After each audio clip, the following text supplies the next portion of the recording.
ਇਹਨਾਂ ਭਰਾਵਾਂ ਨੇ ਇੱਕ ਐਸਾ ਅਨੋਖਾ ਸਾਜ਼ ਵਜਾਇਆ। ਹੋਰ ਤਾਂ ਤੁਸੀਂ ਸਾਜ਼ ਬਹੁਤ ਦੇਖੇ ਹੋਣਗੇ, ਪਰ ਆਹ ਕਦੇ ਨਾ ਦੇਖਿਆ ਨਾ ਸੁਣਿਆ ਹੋਣਾ। ਦੇਖੋ ਕਿਸ ਤਰ੍ਹਾਂ ਜਾ ਰਿਹਾ ਸਿਰਾ ਬਈ। ਆਹ ਸਾਜ਼ ਜੋਗੀ ਦੱਸਦੇ ਮੜਾ ਕਿਹੜਾ?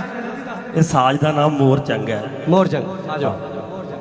ਸਾਰੇ ਸਰੀਲੇ ਬੈਠੇ ਆ, ਸਾਰੇ ਸੰਗੀਤ ਨੂੰ ਪਿਆਰ ਕਰਨ ਵਾਲੇ, ਸਾਰਿਆਂ ਨੂੰ ਇਹ ਸਾਜ਼ ਬਾਰੇ ਤਕਰੀਬਨ ਪਤਾ ਹੀ ਹੋਊਗਾ। ਚਲੋ ਅੱਜ